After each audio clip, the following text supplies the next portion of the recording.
Hi Falcons, it's Mrs. Pagoni, and I'm here with your weekly tech tip. This week, I'm going to show you how to customize an event in Google Calendar and how to invite your friends or classmates.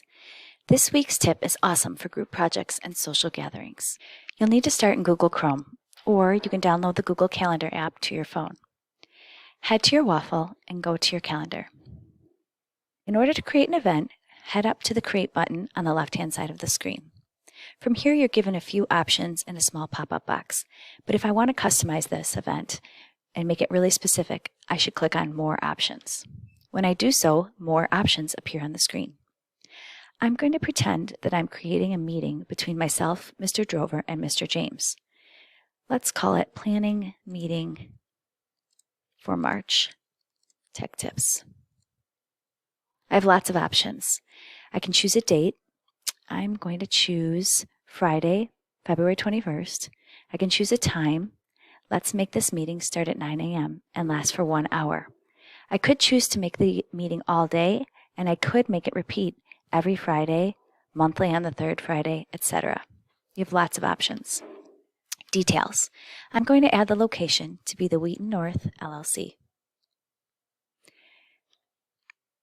I'm going to skip conferencing. Next week, we're going to show you how to make this meeting virtual. But for now, I'm creating an actual meeting face-to-face in the library. I can set up a notification for this meeting by sending myself, Mr. Drover, and Mr. James an email ahead of the meeting, or I can have a notification pop up in Google Chrome. I'm going to create a notification that happens 1 hour before our meeting begins. I can also make sure it's in the right calendar, not my book club or my Guys Read calendar, but in my personal calendar. I'm going to make it blue. I can also add a description for our meeting so that everyone knows what we need to do. Bring ideas for March Tech Tip videos. I'll also remind them to meet at the tech tables. On the right is where I add Mr. Drover and Mr. James to this meeting. If you are inviting someone at Wheaton North, you can search them by last name, or if you're sending an invitation to someone outside of Wheaton North, you can add them by email address. Here I now have guests. Myself, Mr. James, and Mr. Drover are on this event in the calendar. I can allow my guests to modify the event or to invite others to our event and even to see the guest list. From here, I'm going to click Save.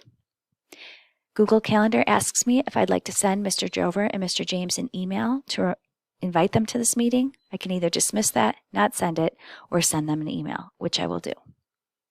Now, on my calendar for the 21st, I can see that I have a 9 a.m. planning meeting, and when I open it up, I can see that Mr. James and Mr. Drover have been sent an invitation, and they've been reminded to bring their ideas and meet at the tech tables. Using Google Calendar every single day will help you stay organized and know what's coming in the day and week ahead. Creating custom events allows you to be very specific about what's going on at a certain time and allows you to invite other people to join you. If you have questions about how to use Google Calendar or any other technology, stop by the LLC to see Mr. Drover, Mr. James, or me, Mrs. Pagoni. And don't forget to subscribe to WN Student Tech Tips on YouTube today. Thanks, Falcons.